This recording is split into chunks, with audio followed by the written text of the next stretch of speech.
Olá, tudo bem? Bem-vindo de volta. Estamos nessa nossa jornada na Epístola de Tiago, cujo tema é a verdade na prática. E o primeiro assunto deste grande tema, que nós estamos abordando aqui nesses dois estudos anteriores, é como responder às adversidades. Nós vamos até o versículo 20 pensando nesse tema, ou melhor, até o versículo 18 pensando nesse tema, sobre como responder às adversidades. Capítulo 1 de Tiago. E hoje vamos seguindo esse grande tema e esse subtópico da verdade na prática e como responder às adversidades. Até aqui, Tiago nos ensina dois princípios. O primeiro, os versículos 2 a 4, é que diante das adversidades nós precisamos entender o propósito de Deus, ou o propósito das adversidades, que é moldar o nosso caráter. Deus permite que os sofrimentos, que as adversidades, que a dor muitas vezes sobrevenha sobre as nossas vidas, para que Ele modele o nosso caráter, para que Ele reajuste o nosso coração. Modelagem de caráter, vemos isso no versículo 2 até o versículo 4. Nós vemos o próprio versículo 4 trazendo isso para a gente, dizendo, olha, a perseverança deve ter ação completa, para que sejais perfeitos e íntegros e em nada deficientes. O segundo ponto dentro dessa lição que Tiago nos ensina, nesses dois princípios sobre como viver ou como agir diante das adversidades, está aí no versículo 5 ao versículo 8, que é orar pedindo a Deus por sabedoria para que possamos enfrentar a adversidade com cautela, com virtude. O versículo base para a gente aqui é o próprio versículo 5. Se, porém, algum de vós necessita de sabedoria, para quê? O versículo 4 responde, para ser perfeitos e íntegros, peça a Deus, que a todos dá liberalmente e nada lhes impropera. Ou seja, Deus não passa na nossa cara um favor que nós já pedimos. Não, Deus é liberal no sentido de dar livremente a sabedoria. Peça que Deus a concede, com fé, em nada duvidando. Hoje nós vamos falar de mais 3 princípios dentro desse grande tema, a verdade na prática, sobre como agir diante das adversidades. E eu queria que você olhasse a sua Bíblia, lesse comigo versículos 9 ao 11, para pensarmos em um terceiro princípio. Versículos 9 a 11 diz assim: o irmão, porém, de condição humilde, glorie-se na sua dignidade, e o rico na sua insignificância, porque ele passará como a flor da erva. Porque o sol, diz o versículo 11, se levanta com o seu ardente calor, e a erva seca, e a sua flor cai, e desaparece a formosura do seu aspecto. Assim também se murchará o rico em seus caminhos. Terceiro princípio que Tiago nos ensina sobre como responder às adversidades é que nós devemos passar pelas adversidades e não nos iludir com coisas temporais. Passando por adversidades, não se iluda com coisas temporais, temporárias, coisas passageiras. Nós falamos aqui que uma das ocasiões, ou uma das situações que Tiago visa sanar, responder naquele tempo, era a questão do dinheiro, a questão do relacionamento das pessoas com a sua condição social. Dinheiro e status eram um problema real entre aqueles crentes, entre aqueles irmãos. Nós conseguimos observar isso no capítulo 2, versículos de 1 a 7, Tiago fala sobre isso. Versículo 15, versículo 16 do capítulo 2.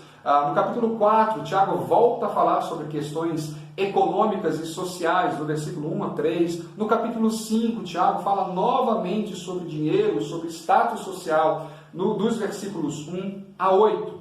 Interessante a gente pensar que naquela época não existia uma classe média como nós pensamos hoje. Naquela época, a polaridade era ainda muito maior. Existiam aqueles que eram ricos e existiam os pobres. Não existia aquela zona de neutralidade, aquela zona embaçada. Não, ou eram muito ricos, ou eram pobres. E a grande maioria era pobre. E a igreja não fugia a essa regra. A maioria dos crentes, a maioria da população, trabalhava e recebia por dia. Eram os diaristas ou jornaleiros chamados naquela época, né, que ganhavam por jornada. A maioria eram, como já dissemos, diaristas. A maioria ali eram soldados. Tinha dentro da igreja viúvas, órfãos, pequenos comerciantes. Então a igreja, na sua grande parte, era composta por pessoas que normalmente faziam o suficiente para viver e ou sobreviver. O diarista trabalhava por dia e ganhava por dia. Não sabia quando iria ter dinheiro, e assim a sua vida econômica era muito instável, era volátil. E a gente vê algumas histórias bíblicas, como é o caso da viúva, que deu tudo o que tinha, como é o caso de alguns outros personagens que gastaram todo o seu dinheiro com médicos. Então, o dinheiro da jornada era empregado em causas e demandas urgentes. Assim acontecia. O recorte que Tiago faz aqui, falando para nós não nos apegarmos a coisas passageiras, é muito preciso. Porque ele fala a algo que normalmente muita gente recorre quando está em crise: dinheiro. Tiago nos ensina que nós não devemos deixar nem a pobreza, nem a riqueza afetar o nosso relacionamento com Deus. Nós lemos aqui, escreve para o irmão em condição humilde e escreve para o irmão rico também. E é interessante que Tiago é extremamente pastoral. Ele fala sobre pobreza, ele fala sobre miséria, mas aqui, falando diretamente para esses irmãos, ele não diz o pobre ou o irmão pobre. Ele, pastor que é, diz o irmão de condição humilde. Ele usa o que a gente chama de eufemismo, uma figura de linguagem, para chegar ao coração daquelas pessoas que estavam ouvindo a leitura desta carta e se sentissem valorizadas. Eles eram desprezados por tantas outras pessoas, mas Tiago mostra com essa palavra pastoral que eles eram irmãos preciosos como todos os outros.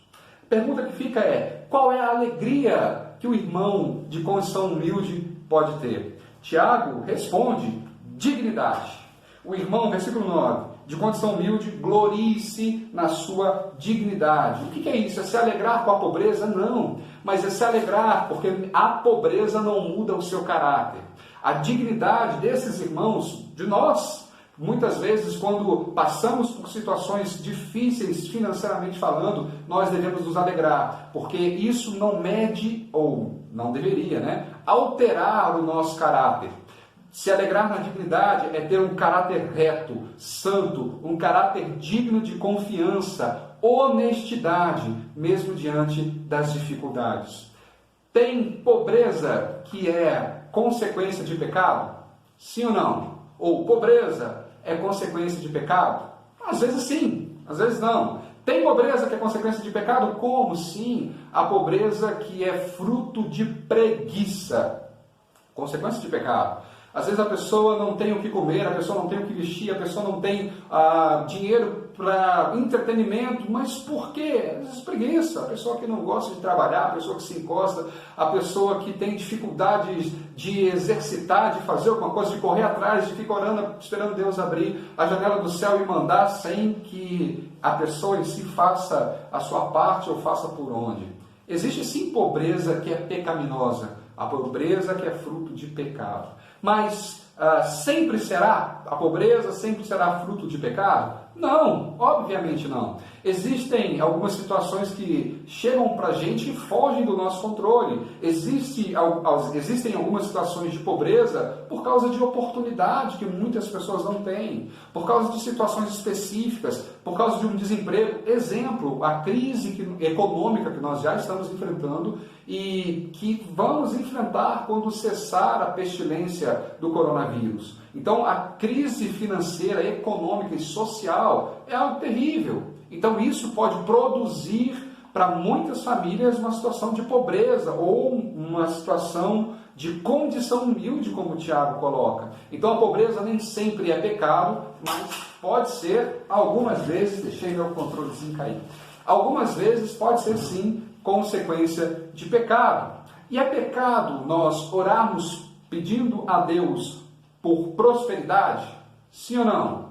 Não é pecado. Quem está comigo me ajudando aqui já balançou o dedo e falou assim, não é mesmo. Não é pecado orar pedindo por prosperidade. O pecado é nós fazermos da prosperidade, do acúmulo de bens, o teste do amor de Deus por nós. Isso é pecado. É pensar que Deus só nos ama quando Ele nos abençoa, que o amor de Deus pode ser medido pela quantidade de bênçãos financeiras e materiais que nós temos. Não é errado pedir para passar num concurso público. Não é errado pedindo para que Deus te dê um carro novo, ou um carro melhor, uma casa melhor, um emprego melhor. Não é errado orar pedindo para que Deus te dê desenvolvimento, ou te ajude a crescer e a avançar na vida. Não é errado. Costumo dizer que a verdadeira teologia da prosperidade é a teologia do trabalho, é a teologia da mão de obra, é você colocar os seus dons, os seus talentos, a sua vocação, a sua saúde, investir isso de fato em coisas que vão te dar remuneração, para você ser de fato digno do seu salário. Então, é pecado? Não, não é pecado. Não é pecado ser pobre desde que a sua pobreza ou sua condição humilde não seja fruto de preguiça. E o rico? Tiago continua dizendo, não só para esses homens de condição humilde. Versículo 10, o rico glorie-se na sua insignificância, porque ele passará como a flor da erva. Tiago está dizendo, ou melhor dizendo, a Bíblia jamais ensina que a riqueza em si é o mal, ou um mal. O próprio Deus deu a tantos homens, a Escritura nos mostra isso, condição financeira muito boa. Exemplo, Deus deu a Davi, Deus deu a Abraão, Deus deu a Salomão, tanto riqueza quanto sabedoria. Nós vemos isso no livro dos Reis, primeiro livro dos Reis, né? Capítulo 3, versículo 12 e 13.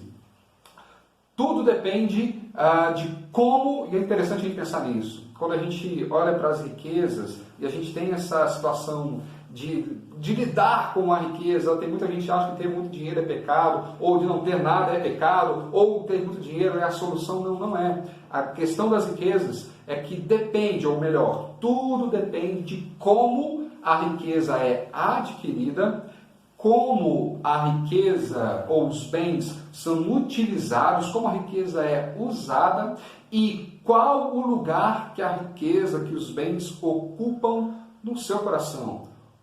Como a riqueza foi adquirida, como ela é utilizada e qual é o lugar que ela ocupa no coração de quem a possui. Tiago cita no versículo 11 uma figura muito interessante, típica da geografia do local, da época, típica da geografia palestina. Ele usa a figura da flor da erva. Ele cita nesse versículo 11 a flor, ou melhor, porque o sol se levanta com o seu ardente calor e a erva seca, e a sua flor cai, e desaparece a formosura do seu aspecto. Assim, também murchará o rico em seus caminhos. Tiago cita ou lembra que o sol da primavera batia sobre essas flores da erva, que eram flores pequenininhas, mas muito bonitas, que faziam tapetes e mais tapetes, às vezes multicoloridos. Mas essa beleza durava 2, 3 dias, porque o sol da primavera, o sol da Palestina fazia com que esse tapete lindo, essa multiforma de cores multicoloridas, murchassem, passassem. Era bonito para aquele tempo, mas passava ali 2, 3 dias e ela murchava. A riqueza é provisória, Tiago nos lembra isso. A riqueza é temporária. A verdadeira felicidade ou a verdadeira segurança não pode ser depositada naquilo que o dinheiro pode comprar, na instabilidade da riqueza. O dinheiro compra muita coisa? É claro que compra. Alguém diz que dinheiro não traz felicidade. E aí o mais abusado vai dizer, não compra felicidade, mas ajuda a consolar a tristeza. Não é bem assim. Às vezes até é. mas o dinheiro não é senhor de todas as coisas. Não pode ser. Tiago nos diz que, independente de ser pobre ou rico, existem valores que transcendem a essas realidades. Exemplo, existem coisas que dinheiro não compra. Dinheiro pode comprar casa, mas dinheiro não pode comprar um lar. Dinheiro pode comprar companhia, mas dinheiro não compra uma amizade sincera. Dinheiro pode comprar sexo, mas dinheiro não pode comprar amor. Dinheiro compra bens, mas dinheiro não compra bondade. Dinheiro compra favores, mas não compra solidariedade espontânea, como está na moda por aí. O pobre, então, Tiago nos ensina, deve gloriar-se na sua dignidade e o rico na sua fragilidade. O pobre, ou o irmão de condição humilde, ao ser tentado, deve dizer: olha, está muito difícil, tá difícil, mas ainda bem que eu tenho a Cristo. Quão rico eu sou! E o rico, por sua vez, ao ser provado pelas glórias desse mundo, deve dizer: quão vulnerável eu sou, ainda bem que eu tenho a Cristo. A perspectiva sobre as situações financeiras, econômicas e sociais devem ser observados não apenas com os olhos aqui e agora, e deve ser. A gente não é um bando de alienados, a gente deve observar e ter um diagnóstico da nossa real situação, mas a gente não pode perder de vista a perspectiva da eternidade. Passando por adversidades, não se iluda com coisas temporais e não deixe que os altos e baixos da vida definam quem você é. Esse é o terceiro princípio que nós vemos aqui. Passando por adversidades, não se iluda com coisas passageiras, temporais. Quarto princípio, versículo 12 ao 15. Ao passar pela adversidade, a gente precisa aprender a discernir entre provação e tentação. Aprender a discernir entre provação e tentação. Um comentarista famoso diz que provas são testes enviados por Deus e tentações são armadilhas enviadas por Satanás. Warren Wiersbe diz isso. A provação visa o nosso fortalecimento, a tentação visa a nossa queda. Uma tentação é uma oportunidade de fazer uma coisa boa da maneira errada. Como, por exemplo, passar em uma prova é uma coisa boa, mas colar, usar subterfúgios para alcançar esse sucesso é algo errado. O prazer sexual é algo bom, mas o sexo fora do casamento é algo errado.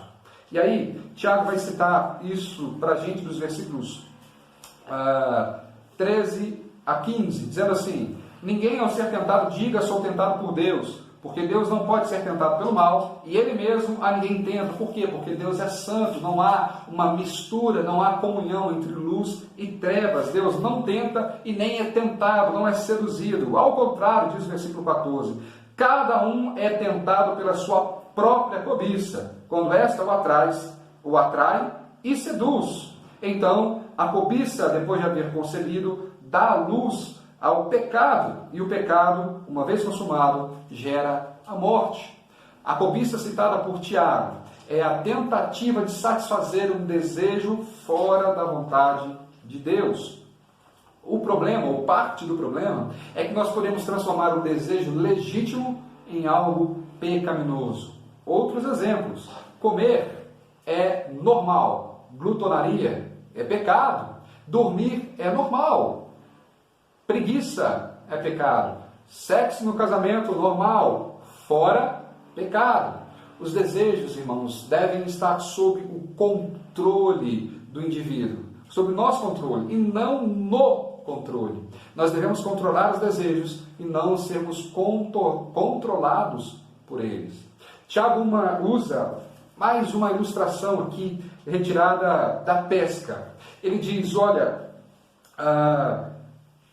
ninguém pode ser tentado, ao contrário, cada um é tentado pela sua própria cobiça, quando esta o atrai e o seduz. Um peixe vê a isca ali brilhando diante dos seus olhos, e ele então é subitamente arrastado arrastado pelo seu desejo, e quando ele morde aquela isca, a isca o retira da água, e o destino do peixe pescado, na grande maioria das vezes, é a morte.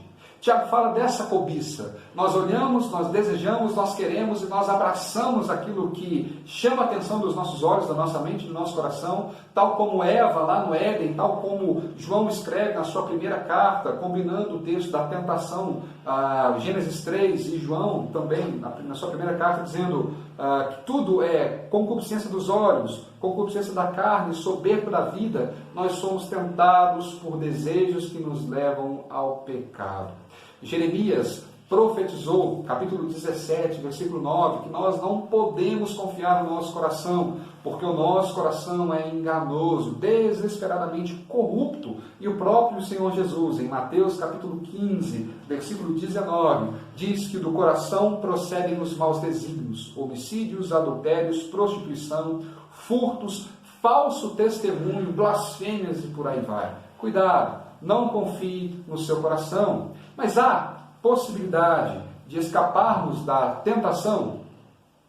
Certamente. Deus não nos abandonou.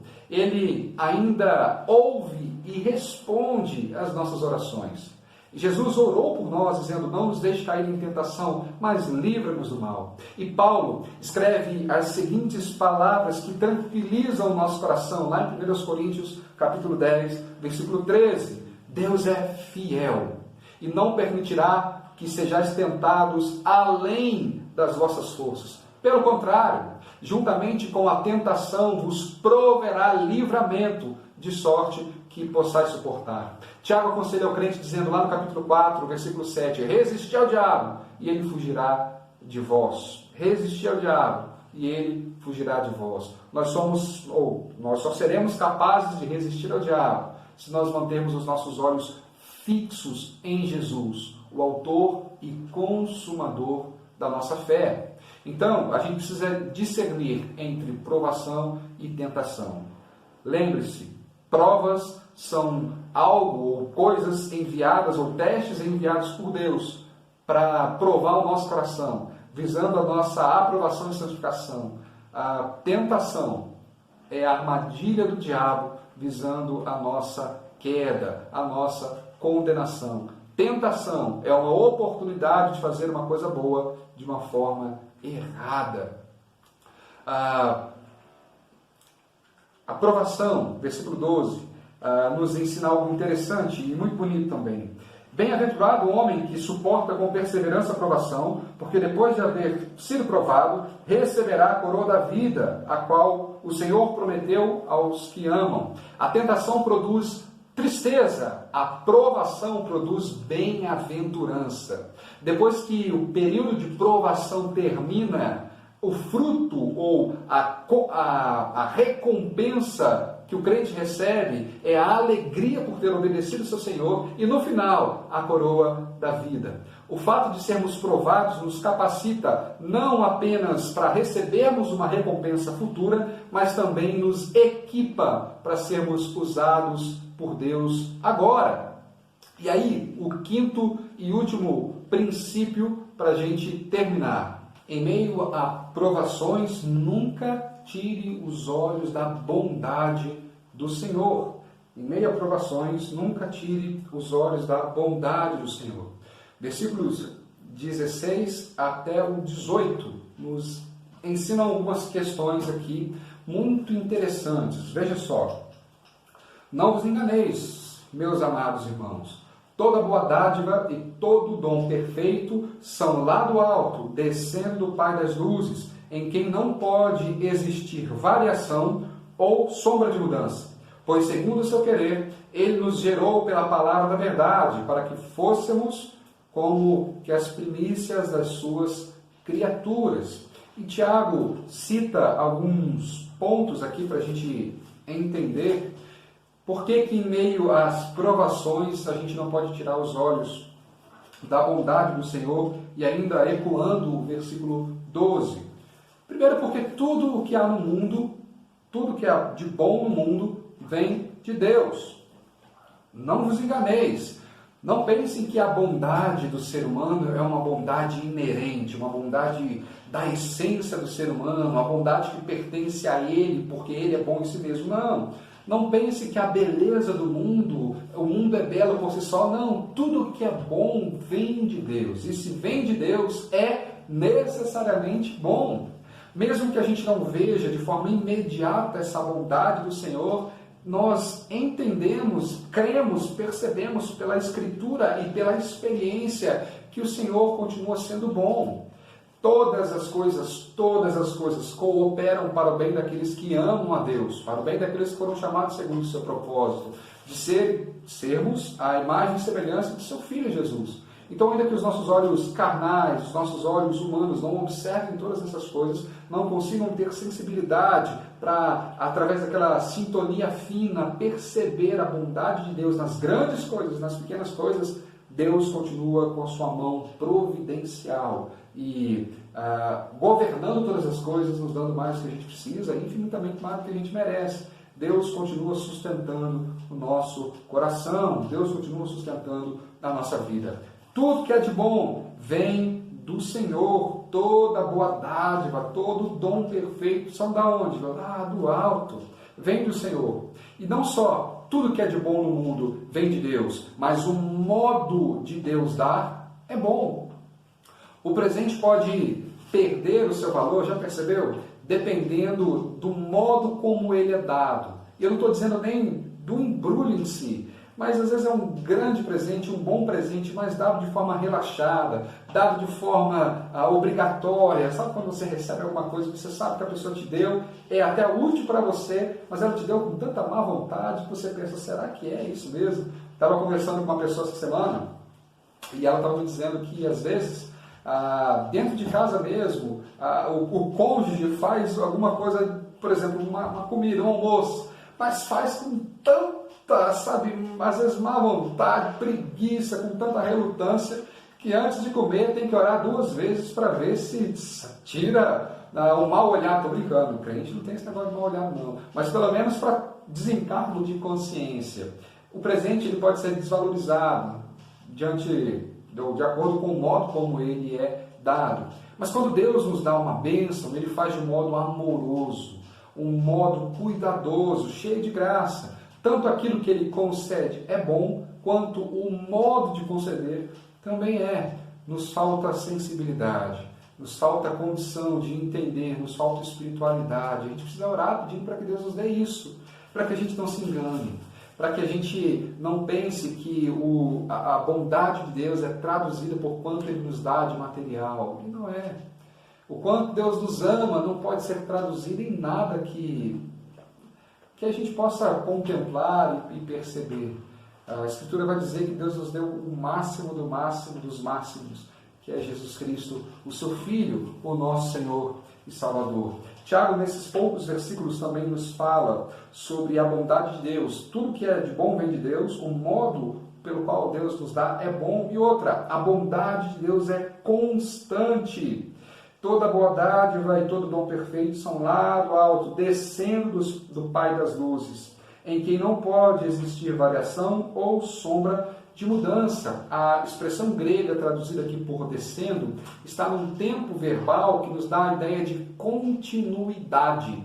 Não é algo que desceu do Pai das luzes, mas é algo que continua descendo, como uma chuva perene, constante, como algo que continua. E é interessante a gente pensar que mesmo que haja nuvens no céu, o sol continua no seu lugar irradiando calor. Eu sei que a gente pode pensar em vários tipos de variação, né? Possíveis quanto à distância, o distanciamento ou a aproximação da Terra em relação ao Sol, mas num pensamento macro, as nuvens, ainda que encubram o nosso vislumbre da coroa do sol, o sol permanece ali irradiando seu calor. Deus continua abrindo as janelas dos céus e derramando sobre nós bênçãos sem medidas, cuidados sem medidas, chuva e sol sobre justos e injustos. A bondade de Deus é constante, as dádivas de Deus não são ocasionais, elas descem, elas constantemente são concedidas a nós. Ele as envia, mesmo quando nós não as percebemos. E o último ponto, pensando aqui nessa bondade de Deus, transcrito aqui por Tiago, é que Deus não muda. Tudo que há de bom vem de Deus, do mundo vem de Deus, o modo como Ele dá é bom, a bondade de Deus é constante, porque Deus não muda. Ou não há sombra de variação. Deus não pode mudar para pior, porque Ele é santo, e Deus não pode mudar para melhor, porque Ele é perfeito. Diante das adversidades, das provações, não tire os olhos da bondade do Senhor. Mas isso não significa que não devamos questionar, ou melhor dizendo, isso significa que não devemos jamais questionar o seu amor e nem duvidar da sua bondade. Quando vêm as dificuldades ou surgem as tentações, a gente não pode duvidar do amor de Deus quando nós estamos sendo provados ou ainda que tentados.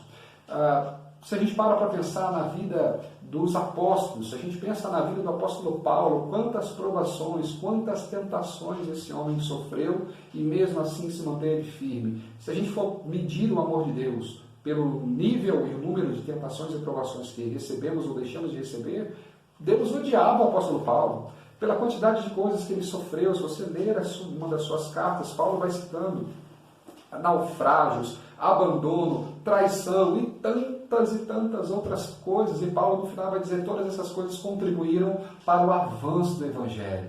Então, o amor de Deus não é medido por aquilo que Ele nos dá de bênçãos. Isso é parte da manifestação, da amostra do seu amor e do seu cuidado. Se Davi tivesse lembrado da bondade de Deus, de fato e de verdade, não teria tomado Batseba para si e cometido ali pecados terríveis. Você lembra da história? No tempo que os reis estavam nas pelejas, nas guerras, Davi estava ali no seu palácio e de repente observou a esposa de um dos seus liderados, um dos seus soldados, tomando banho ali no seu terraço, e Davi cobiçou aquela mulher, trouxe aquela mulher para dentro da sua casa, teve relacionamento sexual, a mulher engravidou. O marido dessa mulher estava pelejando, lutando as guerras de Davi. Ele manda chamar Urias para que ele pudesse voltar para casa e maquiar o seu pecado.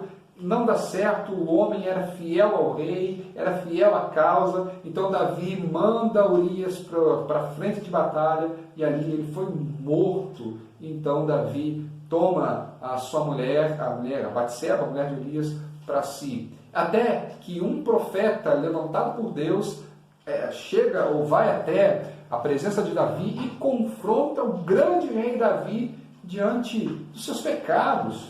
Ele não teve medo de expor a realidade de Deus, ele não teve medo de ser boca de Deus para Davi. E é interessante que no segundo livro de Samuel, capítulo 12, versículos 7 e 8, Natã, o profeta, diz assim para Davi: assim diz o Senhor, Deus de Israel, eu te ungi sobre rei de Israel, eu te livrei das mãos de Saul, eu te dei casa, ou melhor, eu te dei a casa do teu Senhor, as mulheres do teu Senhor, dei-as em teus braços, e também te dei a casa de Israel e a casa de Judá. E, se isso te fora pouco, eu teria acrescentado tais e tais coisas. Se Davi tivesse ouvido ou lembrado da bondade de Deus, provavelmente não cederia à tentação. Então isso serve para a gente. No momento das adversidades, lembre-se da bondade de Deus. Lembre-se da mão de Deus bondosa. E ficam duas lições para a gente nesse aspecto, nesse ponto aqui específico. Temos duas barreiras contra a tentação. Uma negativa, que é o julgamento de Deus. A alma que pecar morrerá. Negativo, então não peque, porque Deus é o reto juiz e o pecado gera morte.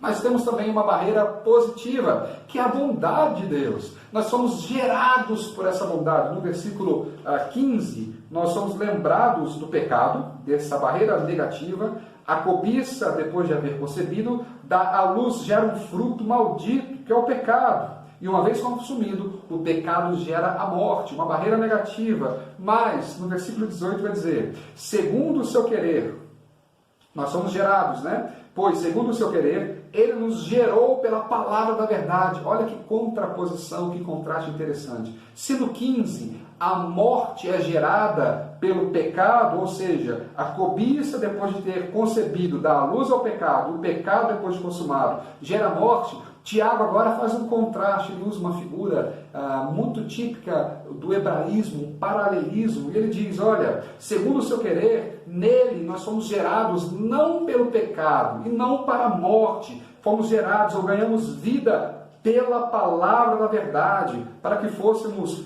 como primícias das suas criaturas.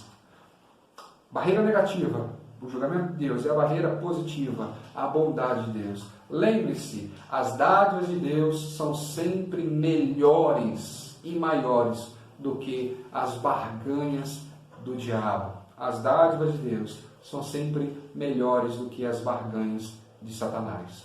E aí, encerramos esse nosso estudo deste momento, capítulo 1. Nós já abrangemos capítulo 1 dos versículos 1 ao versículo 18, 18º da Epístola de Tiago, sobre esse tema, como responder às adversidades. Pensamos desde o início que devemos responder às adversidades, entendendo que o seu propósito é a modelagem do nosso caráter, versículo 2 a 4.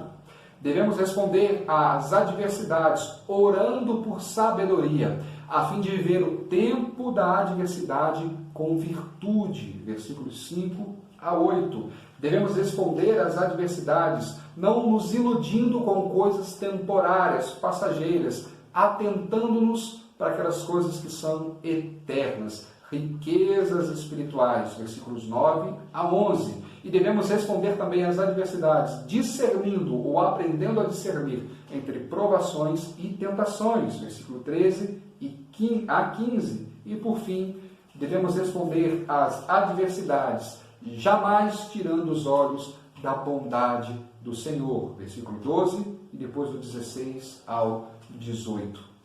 Vamos ter mais um tempo de oração nesse momento, para que a gente peça que Deus aplique essas verdades em nossos corações e que possamos responder com prudência e com sabedoria, responder com prudência e agir com sabedoria diante das adversidades que nós temos vivido.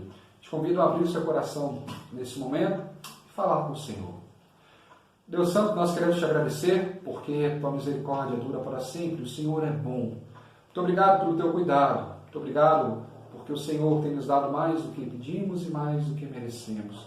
Pedimos que o Senhor realmente ilumine os nossos corações, pedimos que o Senhor nos dê fé para continuarmos perseverando com sabedoria, com prudência, para que possamos pôr em prática aquilo que nós ouvimos aqui, ouvimos até então, até o estudo de hoje, elementos internos que nos facilitam a transformar nossas atitudes, que a partir de hoje, Deus, nós possamos transformar realmente e viver de uma forma prudente, viver de forma sábia e não nos desesperarmos diante das circunstâncias que nos cercam.